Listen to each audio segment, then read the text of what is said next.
बिहार में चोरों का एक ऐसा कारनामा सामने आया है जिसे देखकर आप भी बहुत चक्के रह जाएंगे।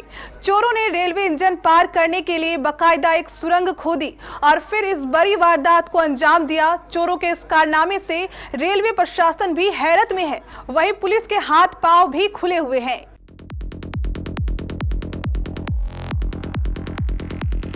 बिहार में चोरों के हौसले इतने बुलंद हैं कि अब वो छोटी मोटी चोरियों तक ही सीमित नहीं है, बल्कि बड़े स्तर पर भी हाथ मार रहे हैं। हाल ही में बिहार के रोहतास में चोरों ने पूरे 500 टन वजनी पुल को चुराने का दुस्साहस किया था और इसके बाद एक और बड़ी घटना को अंजाम दिया है। इस बार चोरों ने कोई 500 टन वजनी नहीं, बल्कि पूरे 1000 टन भारी ट्रेन के इंजन को ही पार कर दिया।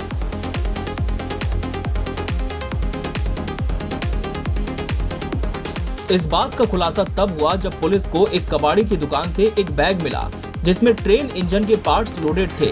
ये जानकर पुलिस भी हैरत में पड़ गई कि आखिर चोरों ने इस वारदात को अंजाम कैसे दिया होगा। काफी जांच के बाद फिर सच्चाई सामने आई।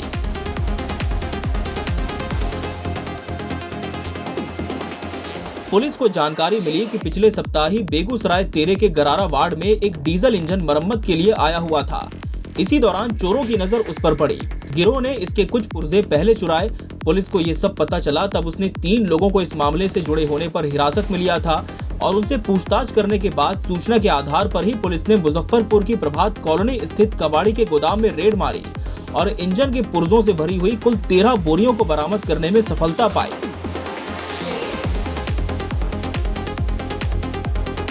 लेकिन इसके बाद जो पुलिस को जानकारी मिली वो और भी ज्यादा सख्ते में डालने वाली थी।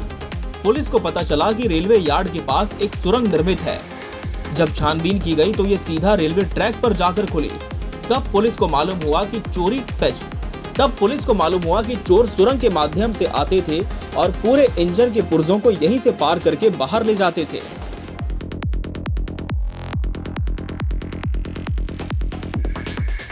ताज्जुब की बात ये खल गई कि कई दिनों से ये खेल चल रहा था, लेकिन रेलवे प्रबंधन इससे पूरी तरह अनजान था। आपको बता दें कि हाल ही में पूर्णिया जिले में चोरों ने एक पूरे vintage metre gauge steam engine को बेच दिया था, जो सार्वजनिक प्रदर्शन के लिए स्थानीय रेलवे स्टेशन पर तैनात था।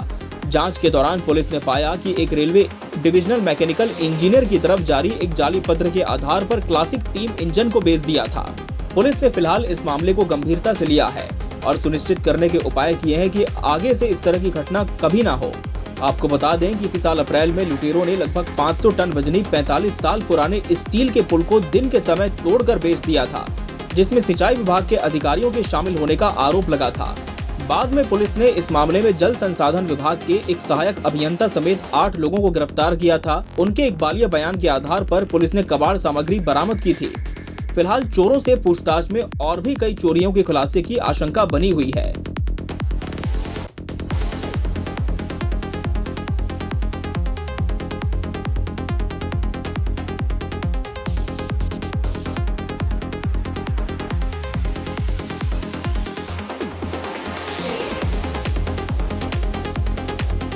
Bureau report, KBC news.